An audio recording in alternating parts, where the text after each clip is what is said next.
दोस्तों आप सब जानते हैं कि पाकिस्तान अब भारत को घेरने के लिए बड़ी रणनीति बना रहा है, जिसके तहत पाकिस्तान की वायुसेना चाइना से FC-31 फाइटर जेट्स खरीद रही है। बात साफ हो जाती है कि इसके पीछे उनका क्या कारण है।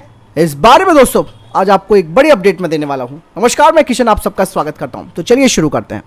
दोस्तों लगातार पाकिस्तान की एयरफोर्स चाइना निर्मित जो फाइटर जेट्स है उन्हें अपने बेड़े में शामिल करके अपने आप को मॉडर्नाइज कर रही है और काफी तेजी से ये काम कर रही है। इसी को देखते हुए हाल ही में 5th जनरेशन के फाइटर जेट FC-31 को एक वीडियो में प्रदर्शित किया गया था पाकिस्तानी वायुसेना के द्वारा, जो कि साफ तौर पर बताता है कि पाकिस्तान की एयरफोर्स इस फाइटर जेट को खरीदेगी, जो कि 5th जनरेशन फाइटर जेट है। दूसरी तरफ दोस्तों ये कहा जा रहा है कि ये जो खरीद होगी पाकिस्तान की वो कोई साधारण खरीद नहीं है, बल्कि इससे आगे की खरीद है। ये पाकिस्तानी वायुसेना का लक्ष्य चीन के साथ सहयोग करके 2030 के दशक से पहले पाकिस्तान के अंदर FC-31 का संयुक्त उत्पादन स्थापित करना है, जिसके लिए पाकिस्तान की एरोनॉटिकल कॉम्प्लेक्स का इस्तेमाल किया जा सकता है, जैसे कि JF-17 फाइटर जेट के लिए किया जाता है। अब यहाँ पर एक चीज और सामने आई है कि FC-31 का अधिग्रहण करके पाकिस्तान लगभग 60 यानी कि 60 अमेरिकी निर्मित F-16A/B MLU-15 फाइटर जेट्स के पुराने बेड़े को बदलना चाहता है। हालांकि खरीदे जाने वाले FC-31 कितनी संख्या में पाकिस्तानी वायुसेना लेगी इसके बारे में कुछ नहीं बताया गया है, लेकिन अनुमान यह है कि लगभग 100 से अधिक यूनिटें FC-31 की पाकिस्तानी वायुसेना अपने बेड़े में शामिल करेगी। दोस्तों यहाँ पर एक चीज और मैं बताना चाहूंगा कि पाकिस्तान के जो एयर चीफ मार्शल हैं जहीर अहमद बाबर सिद्धू, ये लगातार अपनी वायुसेना को मजबूत करने का काम कर रहे हैं, साथ ही साथ वो इसे मॉडर्नाइज करने पर भी ध्यान दे रहे हैं। आप सब जानते हैं कि जब पाकिस्तान के ऊपर दबाव ज्यादा बढ़ गया था भारत के 36 डसॉल्ट राफेल फाइटर जेट्स की खरीद के बाद, ऐसे में 25 चीनी J-10C फाइटर जेट्स को पाकिस्तान ने शामिल किया था ताकि वो राफेल का मुकाबला कर सके निकट भविष्य में। हालांकि ये जो 25 चीनी J-10C लड़ाकू विमानों की डील थी उसमें काफी भ्रष्टाचार और लिमिटेड ट्रांसपेरेंसी के कई सारे आरोप सामने आए थे, जिसके बाद जांच का सामना भी करना पड़ा था पाकिस्तानी एयरफोर्स। दोस्तों आने वाले दशकों में आप देख सकते हैं कि पाकिस्तानी वायुसेना की जो महत्वाकांक्षा है वो काफी आगे तक की है, जिसमें कि इनका लक्ष्य 2050 तक पूरी तरीके से 5वीं पीढ़ी के फाइटर जेट्स को कंप्लीटली अपनी वायुसेना में अपनाना है। यानी कि पाकिस्तानी वायुसेना में ना तो 4th जनरेशन के फाइटर जेट्स और ना ही 4.5 जनरेशन के फाइटर जेट्स रहेंगे, यानी कि complete fleet 5th generation fighter jets की होगी। साथ ही साथ दोस्तों पाकिस्तान की वायुसेना नए विमानों के साथ साथ पाकिस्तानी एयरफोर्स के पुराने विमानों को रिटायर करने की योजना बना रही है, जिसमें कि 100 से अधिक मिराज 3/V लड़ाकू विमान शामिल हैं, जो कि 5 दशकों से अधिक की सेवा कर चुके हैं।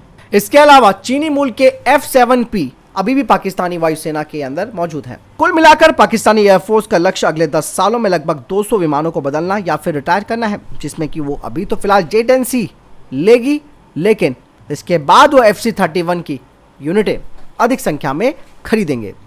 और बात यह है कि पाकिस्तानी वायुसेना इन्हें अपने यहीं बनाएगी। हालांकि पाकिस्तान की वायुसेना जिस तरीके से मॉडर्नाइज होने की कोशिश कर रही है उसमें कई तरीके के विवाद भी सामने आते हैं, लेकिन FC-31 फाइटर जेट का संयुक्त उत्पादन समझौता और साथ ही साथ जो JF-17 प्रोग्राम इनका चल रहा है दोनों देशों के बीच, वो इस समझौते को और ज्यादा मजबूत बनाता है।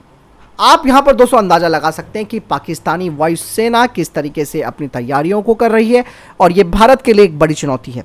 भारत के पास 5वीं पीढ़ी का फाइटर जेट नहीं है और ना ही भारत किसी विदेशी फाइटर जेट्स को खरीद रहा है, खासकर कि 5वीं पीढ़ी के फाइटर जेट प्रोग्राम के लिए। भारत का ध्यान केवल और केवल अपने AMCA फाइटर जेट पर है। भारत के AMCA का 2030 से उत्पादन शुरू हो जाएगा और समय की मांग है कि युद्ध स्तर पर AMCA को आक्रामक रूप से पूरा किया जाए, यानी कि डेडलाइंस पर बहुत ज़्यादा फोकस होगा AMCA के लिए, क्योंकि दोस्तों दुनिया के कई देश अब नेक्स्ट जनरेशन के फाइटर जेट्स पर ज़्यादा फोकस कर रहे हैं। क्योंकि दोस्तों पाकिस्तान के द्वारा FC-31 या J-31 को शामिल करना भारतीय वायुसेना के सभी इरादों और उद्देश्यों के लिए एक मुश्किल हो सकती है। चिंताजनक बात यहाँ पर यह है कि इस बार भारत के पास चीन और पाकिस्तान द्वारा बिछाए जा रहे दो तरफे कांटे के जाल का मुकाबला करने के लिए पर्याप्त विकल्प यानी कि ऑप्शन भी नहीं है। इसलिए भारत को अपना AMCA फाइटर जेट प्रोग्राम और तेजी से करना होगा। आपको बिल्कुल भी अब कॉम्प्रोमाइज नहीं करना, क्योंकि दोनों देशों के पास 5वीं पीढ़ी के फाइटर जेट्स होंगे और आप अगर 4.5 जनरेशन के फाइटर जेट से उनसे लड़ते हो तो शायद पलड़ा दुश्मनों का भारी हो सकता है। क्योंकि दोस्तों अगर हम रशिया से भी खरीदते हैं Su-75 या फिर Su-57 तो यहाँ पर भी बात नहीं बनने वाली है, क्योंकि Su-57 की भी जो स्टेल्थ क्षमता है उसमें भी अभी पूरी तरीके से वो माहिर नहीं माना जाता है। फिर ट्रांसफर ऑफ टेक्नोलॉजी रशिया हमें पहले से ही नहीं दे रहा था, इसलिए हमने रशिया के साथ FGFA को भी कैंसिल कर दिया था। वहीं अगर Su-75 चेकमेट की भी अगर मैं बात करूं तो ये फाइटर जेट अभी ड्राइंग बोर्ड पर मौजूद है। रशिया बड़े बड़े दावे कर रहा है, लेकिन अभी हम भरोसा नहीं कर सकते हैं क्योंकि इसका बड़े पैमाने पर उत्पादन होना भी बहुत दूर है। इसीलिए भारत के पास ये दोनों विकल्प नहीं बचते हैं। अगर भारत F-35 लाइटनिंग लेता है, ये थोड़ा बहुत ये भारत के लिए एक विकल्प हो सकता है, लेकिन भारत के पास S-400 आ चुके हैं तो F-35 की राह में ये एक बड़ी बाधा मानी जाती है क्योंकि तुर्की ने भी S-400 लिया, उसके साथ अमेरिका ने F-35 की डील कैंसिल कर दी। बस अब सिर्फ और सिर्फ AMC ही एकमात्र विकल्प है जिससे हम अपने दोनों दुश्मनों का मुकाबला कर सकते हैं। फिलहाल इस पूरे सिनेरियो के बारे में आपकी राय क्या है, मुझे कमेंट सेक्शन में लिखकर जरूर बताइएगा क्योंकि इंपॉर्टेंट बहुत ज़्यादा है और स्ट्रैटेजिकली हमें काफ़ी तेज़ी से AMC पर काम करना होगा। मिलता हूं वीडियो के साथ, चैनल को जरूर सब्सक्राइब कीजिएगा और वीडियो को लाइक जरूर कीजिएगा। जय हिंद, वंदे मातरम।